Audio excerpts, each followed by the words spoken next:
From desert ranchland to bustling West Side hub, perhaps no Albuquerque neighborhood has transformed as rapidly as Taylor Ranch.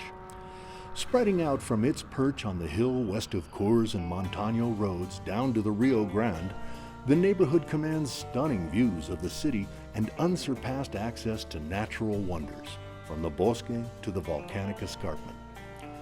Built on land purchased in 1939 by cattle rancher Joel Taylor and his wife Nina May, the development of Taylor Ranch began in the early 1970s when the Bellama Corporation announced a joint venture with Amdec.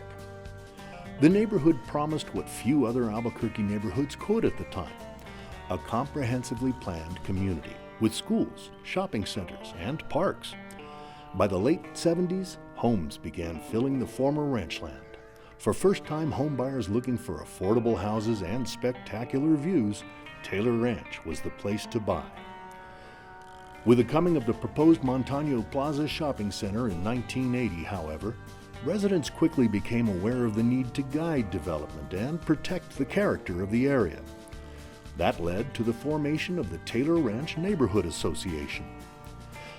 In contrast to its bucolic setting, the neighborhood and the association would soon become embroiled in some of the hottest land use controversies in the city. More importantly, it would set an example for neighborhoods on how best to negotiate with developers and city officials on planning and zoning issues. That tradition of civic activism carries on today.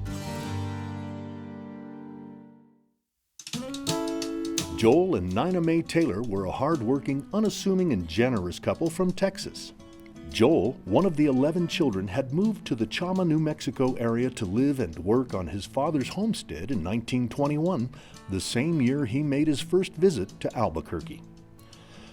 He met Nina Mae in 1925 in San Angelo, Texas, and married her the following year. The Taylors purchased 800 acres on Albuquerque's west side in 1939, and the couple moved into a modest home near the river. They fenced in the property, the present-day site of the Taylor Ranch neighborhood, to hold in some 350 head of cattle. The home would become their winter haven. Mary Williams and her husband met the Taylors in church and started a lifelong friendship. It gets very cold in Chama, and they had purchased some land, something like about 800 to 1,000 acres somewhere there on the west side of the Rio Grande, and we're running cattle there. So then they moved the whole cattle business into the Taylor Ranch there and ran it from there. They kept running cattle in Chama, but not through the winter. They brought them all down to the warmer climate of Albuquerque. And that's how they wound up there with the cattle operation. They did live very simply. They had homemade clothing for the most part. She made her aprons, she made her dresses. He dressed in just store-bought clothes, nothing fancy. They were hard workers. They worked the land. She had a garden. They had the cattle. They had 2 children, and I think there were 8 grandchildren. They were busy, just living, and the church was very important in their life. And the people with that background, same with my parents, that was very important. You didn't miss church. You did not do that. And they loved what they did. It was so important to them. But ranching was their life, and God. God and cows, what can I say? The land is a gift from God, and that's how they took it, and they wanted to give back everything they could. They felt that what they had been blessed with, they needed to share. God shared with them, they want to share with His children, and that's what they did. Sounds old-fashioned? That's how they were. The Taylors' generosity extended to churches, a children's home, Christian mission work, and more. For the children's home, children's school, Lubbock Christian College, and the Mission Fund. Those are the 4 things we were able to do with the foundation that we set up for them, and they were pleased with that. But no move would have a bigger impact on the city than the eventual sale of a portion of the ranch to developers. I do know that because of their wealth and the holdings they had, that there were a lot of developers that wanted a piece of that. Taylor Ranch became that development was huge, but they sold it. I don't think they had any idea what that would develop into. It was enormous. I don't think they had an idea, but they never regretted what they did. The Taylors would live to see the desert rangeland transform into a thriving community. I believe that Joel was in his 90s. I think he passed away in 2002, and Nina was right at 89 or 90 when she died about 3 years later. The only way I can usually describe them to people who ask about wealthy people, I said, if you ever knew Percy Kilbride or Marjorie or Maine, who did Ma and Pa Kettle, that's how they dressed. They didn't put on airs, they didn't drive fancy cars. They lived in a 1-bedroom, 10 mobile home and were totally happy. They worked the land, they loved the cattle, they loved the land, they loved the Lord. It's going to be hard pressed to find anybody else like them.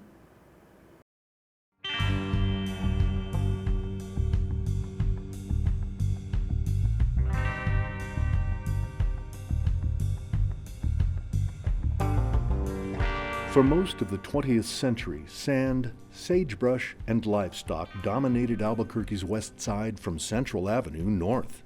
Dirt roads prevailed where there were roads. Nighttime skies remained unpolluted by street lighting. A handful of homesteads dotted the area, but developers had long had their eyes on the mostly vacant land west of the Rio Grande. In fact, developers had approached the Taylors as early as 1961. Plans for building a bridge across the Rio Grande to Coors Road were in play in the early 1960s, and by 1966, banks and builders actively touted the promise of the west side.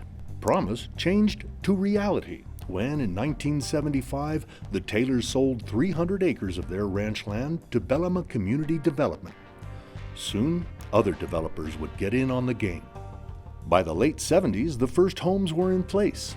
The amenities? Well, those would have to wait. Groceries and healthcare were still a lengthy drive away. Access to jobs east of the Rio Grande required detours north to Alameda or south to I-40. I remember back in the day when Coors was a dirt road heading this way. You'd go to Alameda, Rio Rancho. This is when I was growing up. Rio Rancho wasn't there. There was nothing. I remember when they started building the roads and started building homes in Rio Rancho, and the Alameda Coors area was first coming about. It's grown quite a bit. It's changed quite a bit over the years. When I was in graduate school, we'd heard that there was a fireworks display in Taylor Ranch in Albuquerque. So a friend and I borrowed somebody's car to come out, and we said, oh my God, this is still Albuquerque? It was a great view, you could, but neither of us, I think, had ever been west of the river while we were in graduate school. And so that was my introduction to the west side and to Taylor Ranch. I moved up to Albuquerque from Las Cruces, and while I was in Albuquerque, I was renting an apartment. My wife and I back then decided we were going to look for a house, and we started looking on the west side as well as the east side. And the exact same houses on the west side were several $1,000s cheaper than the ones on the east side. I think the same thing that was attracting almost everybody is the affordability of the homes. This home was a Wood Brothers home. Wood Brothers, I believe, was a national contractor. Wood Brothers was also building homes up in the Northeast Heights at the same time. The homes in Taylor Ranch, the same homes, were $15,000 less than the homes in the Northeast Heights because of its being remote. That was kind of like a no man's land. If you little something out in the middle and lots of open space, looked like it was kind of desolate, but it's not. Well, the one thing I liked about it was the fact that I was slightly up on a hill, and the view was second to none. I mean, I had a view of almost the entire city of Albuquerque, the North Valley, and the mountains in the background. I had a great view. That was the thing that really attracted me. The hill drops, and you had the most spectacular view of the bosque and the city and the mountains. It was breathtaking, and that's like, wow. It's just so inspirational to see that. I think I came to appreciate being able on the second floor to look out and see the volcanoes, look out the window and see the sandias. And during the big old fire, about 15 years ago, to be able to see the flames in the bosque, or just to be able to, when you're driving down the road, to see spring coming because the trees are growing on both sides, they're leafing out on the bosque. I think that I came to appreciate it wasn't a primary reason for purchasing. It was like, whoa, wow, this is really cool. To see sunsets on the mountain, or to see the moon rise behind the sandias, how lovely, how lovely.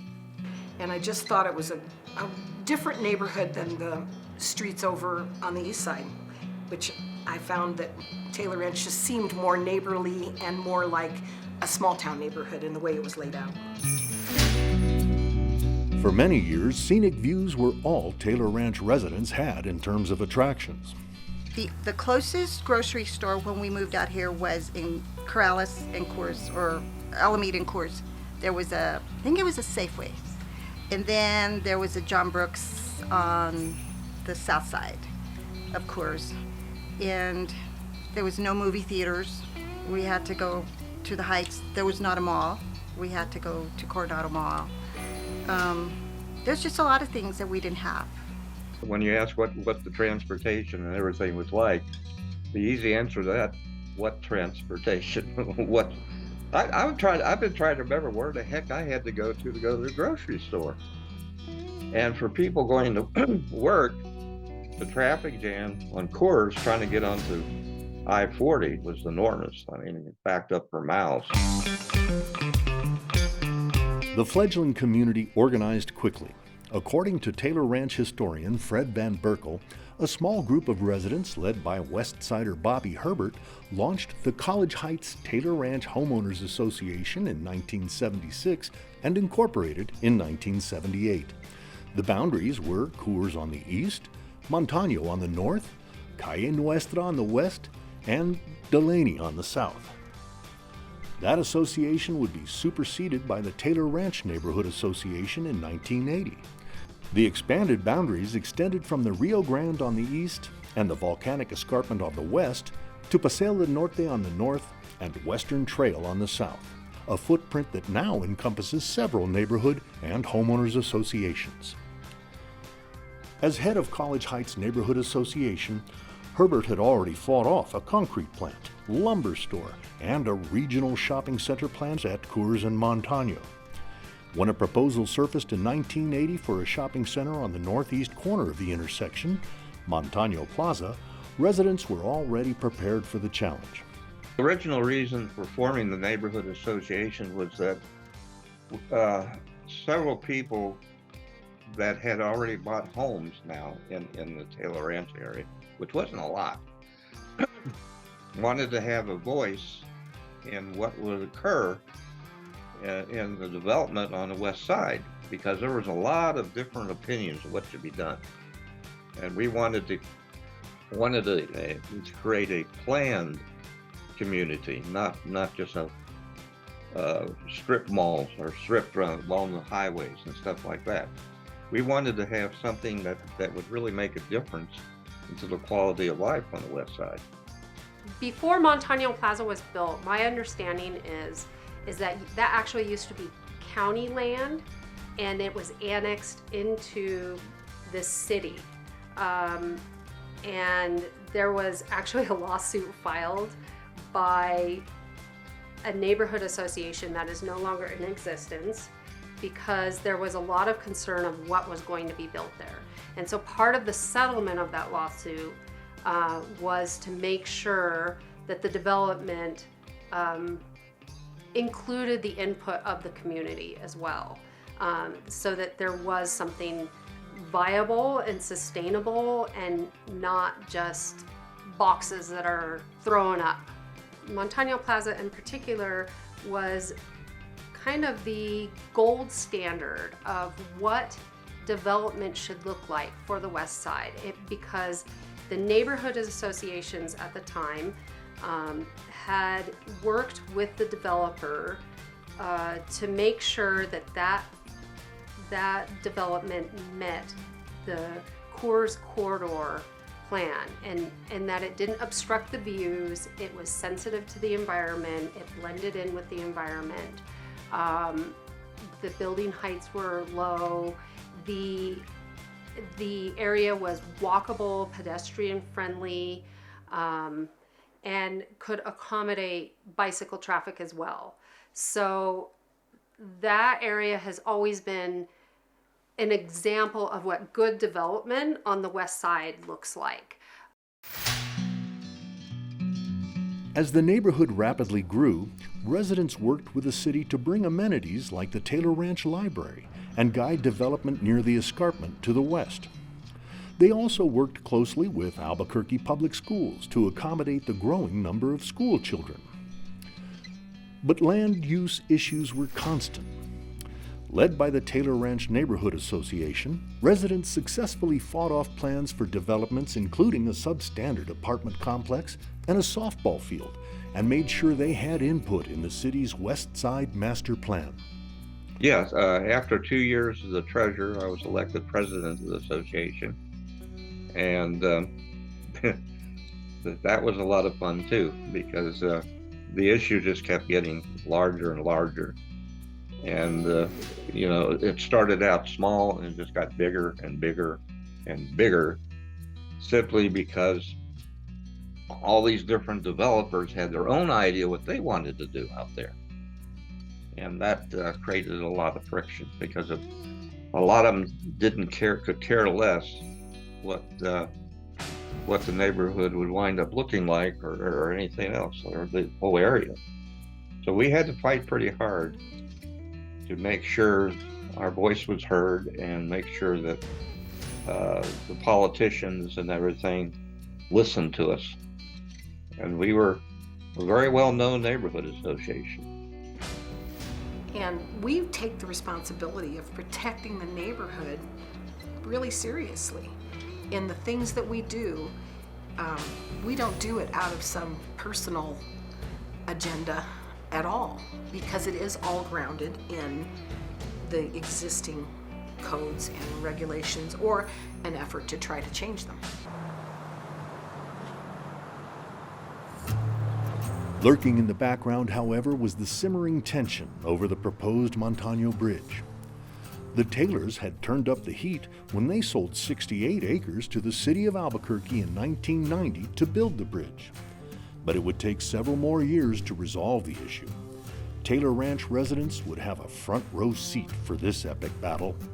One memory I have is a TRNA board meeting when I was on the board as the historian. So this would have been very early 90s. And I remember Martin Chavez, who was not the mayor then, but an attorney, marching into the meeting with all these papers and saying, here's how we're going to get the bridge. And I don't remember what he said. But, that was going on then. The noise about the Montano Bridge started way before it was completed in '97.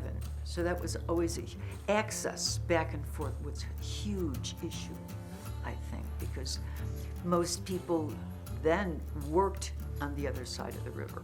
It was pretty obvious that bridges were going to be needed, and that was going to be a battle, because North Valley didn't want the bridges. And they fought us tooth and nail, and we fought them tooth and nail.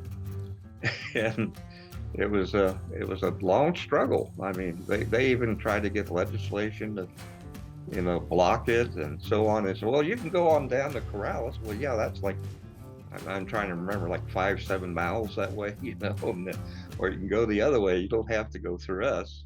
The neighborhood that's immediately on the other side, they said if you wanted to not have to cross the river, then you should have bought east of the river.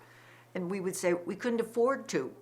The main thing about, what I remember about Montano Road being built was there was a big old tree that people didn't want him to cut down, the big tree. It was like a huge tree, and I remember people were protesting because they didn't want the tree, to be cut down. I thought it was a good idea because there was more ways to get to the heights than just the freeway. So I was for it, and I'm glad it happened. And nobody now probably remembers that big old tree. They used all kinds of tactics, including trying to talk about the natural ecosystem, which I didn't buy as a biologist and environmental scientist, because their so-called natural ecosystem had been levied and swamps and marsh drained and all that kind of stuff. So there's nothing natural about it.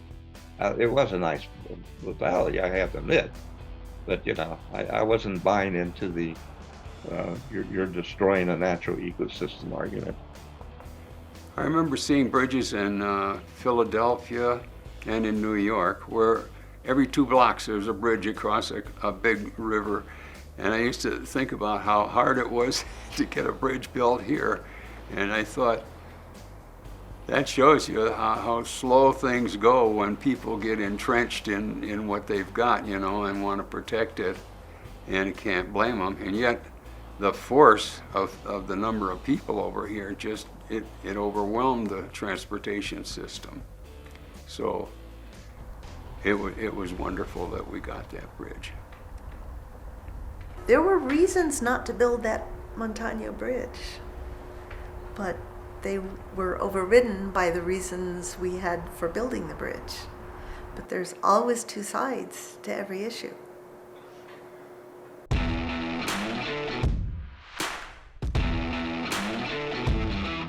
When behemoth retailer Walmart proposed a store at the southeast corner of Coors and Montano in 2011, a development that most Taylor Ranch residents rejected, the opposition would be led by a soft-spoken advocate with an encyclopedic knowledge of city zoning codes and land use issues.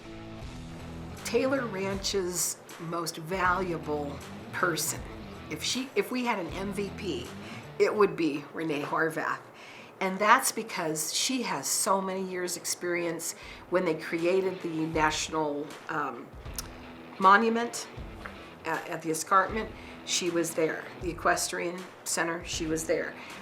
Any important thing that has happened in Taylor Ranch that involves land use, Renee Horvath knows all about it. Renee Horvath, the land use person, first of all, she has become extraordinarily knowledgeable. I don't think I'd have the wherewithal to spend the time and make the effort to learn all that stuff. She has. So she knows the rules, the law, the people, the precedences. So she knows how to, I hate to use the word fight, but it's how to protest a certain kind of development. I think she probably is pretty feared in some circles about land use because she's on it. She's really on it. Without Renee Horvath, we wouldn't be able to do the land use advocacy that we do.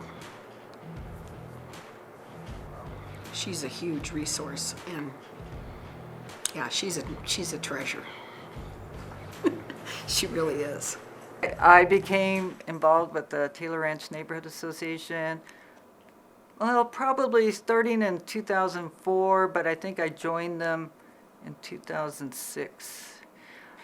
One of the things that I did like about living in the area that I thought they did really a good job was once they started building the grocery stores down below next to the river, like Albertsons, That was the first one, and I thought they did a good job building it. It looked really attractive. It was more Southwest architecture, and they kept the building heights low, and it blended in with the coloration and everything, and it was set back, and you can see the views.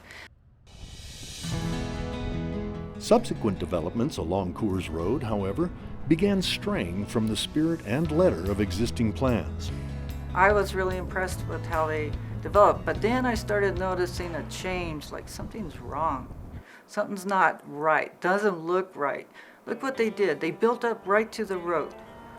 They built a 15-foot wall right next to the road. It doesn't blend like it used to. It's not set back like it's used to. What's going on? So that's when I started going to these meetings to try to figure it out. And then the people from the Taylor Ranch board asked me to join on. I said, okay.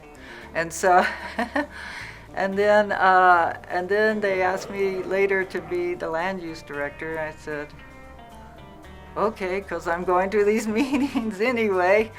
And they handed me the Coors Corridor Sector Development Plan book, which I know that Don Newton always promoted. He says, why aren't they following the Coors Plan? They need to follow the Coors Plan. And so finally I get a hold of it and I start looking at it and I'm like, oh my gosh, they're not following the Coors Corridor Plan. Oh my gosh. So then I had to, start going to the EPC hearings, and when these land use cases come, and I have to say, they're not following the plans. Let's not remove restrictions just to increase density. Let's think about how can we plan this to accommodate things. But I agree with Loretta that perhaps this should be deferred to take up this conversation so we get a good plan and not give away things that we regret later on. So sometimes people don't recognize you got a beautiful landscape, you could do something really cool with it, but they just, put cookie cutter stuff and it doesn't fit in the area, and they don't go out of their way to get it to fit in the area. So I do push them to do better, to look at what we've done in the past and to do better, because this is Albuquerque. Albuquerque has a unique character, and I want to preserve the unique character that we have, whether it's historic, it's natural, or cultural. We need to recognize that. And sometimes it's disappointing that they don't look around and say, oh yeah, this is really cool. Why don't we highlight this and develop sensitively around it? Instead, they kind of complain like, why do I have to follow this rule? Why do I have to follow that rule? I wish they understood the significance of trying to develop sensitively so you can enhance or complement the area that you're in. And then it just makes Albuquerque look a lot better. The Walmart issue was probably the single most energizing event that brought many, many neighbors into the association. Because it just took on a life of its own. That whole process with the Walmart, after we got petitions and people started saying, yeah, we want to be involved in getting on this email listserv that we had, and we asked for a facilitated meeting, and then before we knew it, this whole, what sprung out of what was community interest sprung a core group of individuals within the community who were available during business hours. They would meet weekly, go over key concepts of the project, develop talking points for the project, get information out. It's almost like every little community had a liaison as part of this little kind of central key stakeholder group. Horvath said the original plans for the corner suggested a southwestern-style shopping plaza that seemed to fit the site, but that eventually morphed into a proposal for the so-called big box retailer. The big concern is the amount of traffic that they have, and that the building heights, and it just didn't really we already had a Walmart over there at I-40 in Coors, and we had one over there by Cottonwood. And do we need to put one on every corner? And as we worked through it, people let me know there was a big box ordinance that says that, you know, you have to have full and direct access, not go through neighborhood areas. And so as I was looking at the plans, I says,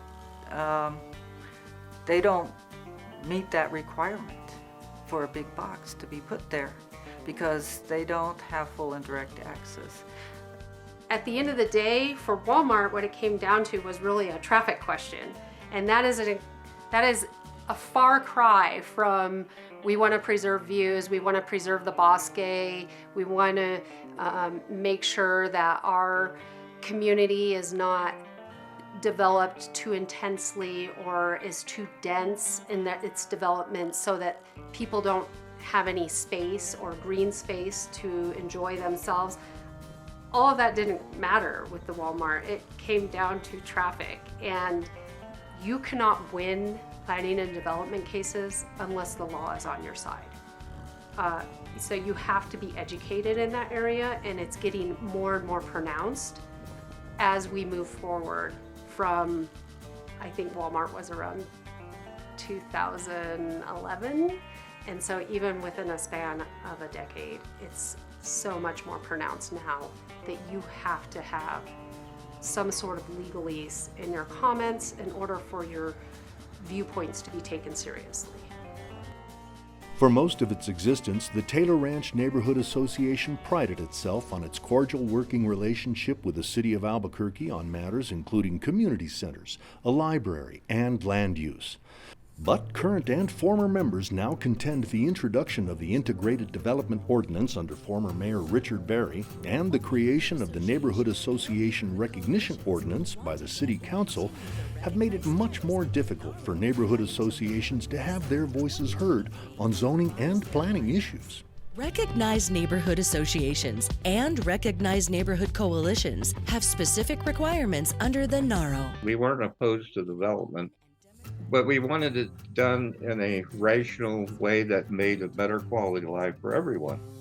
And like I said before, that when the city realized we weren't trying to be an obstruction, but trying to work with them, I think that a lot more happened. If you see something that you don't like, or you want to change it, or you want to improve it, you have to sort of get noisy, you know? I mean, tactfully, sort of, and diplomatically mostly. I mean, for going back to talking about the Walmart, if we, as a neighborhood association, even though neighboring communities would come to our meetings and back us, they say, yeah, we're in with that too.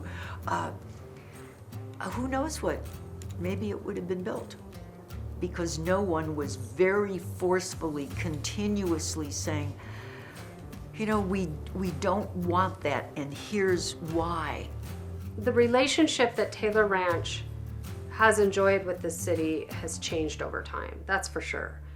And it used to be that Taylor Ranch was very valued in terms of its input with the city. When you're trying to hold officials' feet to the fire on these projects, they see it as sort of like argumentative on our part, and we've been maligned at times. Taylor Ranch Neighborhood Association has been, put down because we fight certain things that are going on. However, the bigger picture is it's not just about you and this one issue.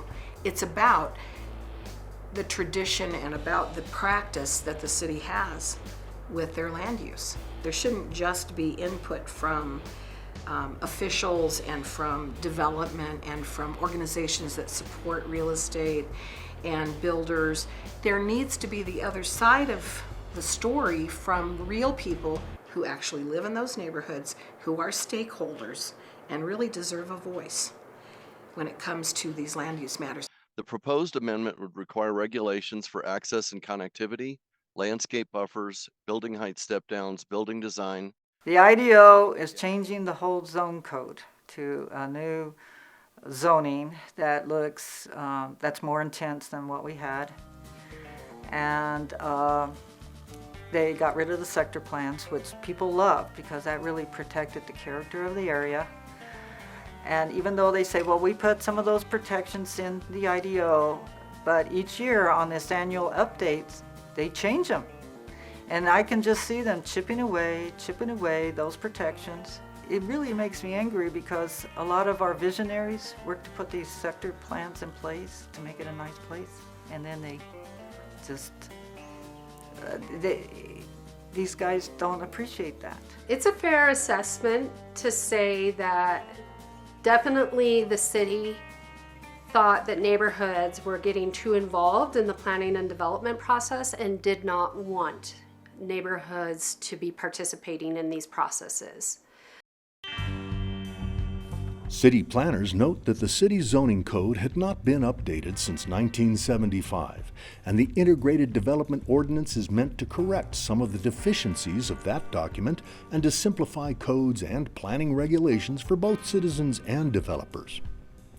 The Integrated Development Ordinance, or IDO, was a response to a problem of our old zoning system, which did some things really well and did other things pretty poorly. And so almost immediately when the very first zoning code was adopted in 1959,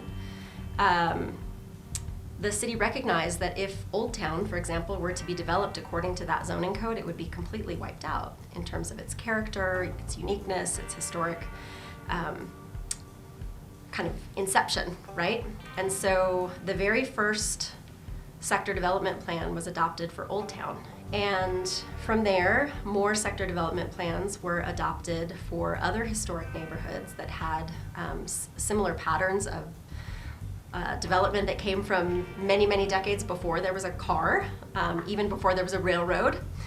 And so over time, we had these two kind of systems that were trying to coexist. The citywide zoning code that did auto-oriented development really well, and a system of sector plans that were working hard but weren't completely keeping up with the needs of special places in Albuquerque.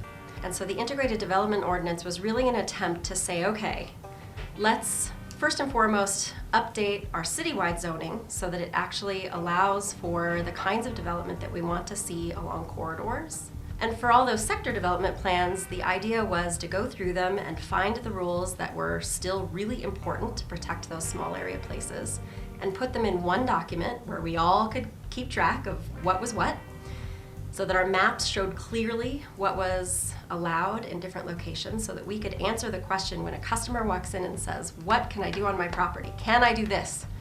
We can actually answer the question without about a week's worth of research. In terms of process, the IDO generally says, here are the rules for good development. If you meet those rules, for the most part, you can be reviewed by staff administratively and given approval fairly quickly. If you can't meet those rules, or you don't want to meet those rules and you're asking for exceptions, then you're going to have to go through more process, more opportunities for public involvement, more time associated with that approval. And that's really where many of the neighborhood associations still have a big voice in development in Albuquerque. Renz Whitmore says the city is actively trying to provide and preserve opportunities for neighborhood associations to participate in the planning process. The other thing that the IDO accomplished was to front load the conversations with neighborhoods even before the city accepts an application. Many of the kinds of approvals people need to do development require the applicant to reach out to the neighborhood association and offer a meeting. And if the neighborhood association wants to meet, then the developer and the neighbors can have a conversation about what's being proposed, any concerns or ideas that the neighbors have, and what would make this development a good neighbor to them. She acknowledges there have been growing pains, however.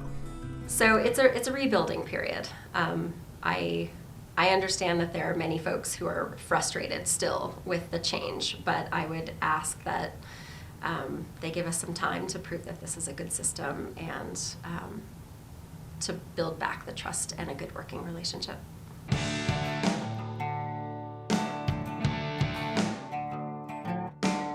Despite the challenges, residents remain determined to protect and preserve the character of their community as Taylor Ranch continues to evolve. We have the best views, we have the open space, the bosque, and the mesa, and the volcanoes, and we have the petroglyphs. I just thought, wow, this is heaven. This is really nice to live here. And I used to walk up on the mesa a lot, you know, before they built it, and it was just beautiful. It's just breathtaking. So, and there is a quality of life here, and I think they started off doing really good work, and so I want to keep them on that path. Well, Taylor Ranch is a wonderful place to live. The neighbors care about one another. The neighbors care about their own properties. The neighbors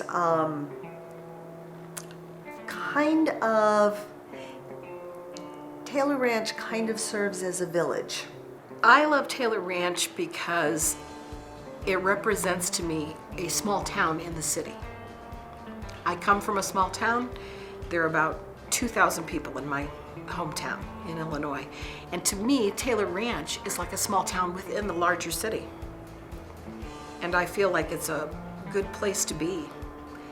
I feel like the neighborhood restaurant, the neighborhood gas stations, you know, you develop relationships with those people just like you do in a small town. We conducted a couple of flea markets every year, and the church helped us a lot with that. We always had a children's party. We had an Easter party, and we did a lot of children's events over here at Marie Hughes School. Now, we tried to have those kinds of events that brought the neighborhood together, where people met each other and compared notes and all those kinds of things. I think everybody in this community in Taylor Ranch strives for that, to have good schools and good neighborhoods, and you know, that their kids can grow up knowing, being safe and being able to go out and play in their yards, or you know, go to the neighbors and go to the park and stuff like that. Yeah, I think it's a lot of people strive for that in this neighborhood, in Taylor Ranch specifically. If we can keep our little corner of the world nice, that's where it starts. Because all the way up to the national level, everything begins in the community that you're in. So I feel like everyone should participate in their community in some fashion. Some people do it through church, some people do it through like a community activity like flea market, some people do it through membership in organizations. And when you take part in what is available to build that sense of community and to make the world a better place, it doesn't happen by accident. Building a better world in these times that we're living in, I think requires us to try to pay attention to what goes on all around us, and to take care of our neighbors, our friends, and we have to tune into what's available to us. When you have a group of people who can speak with one voice, you'll be heard more successfully. So it's a wonderful place to live. I couldn't ask for a better one. I have no intention of leaving this house, no, until they carry me out.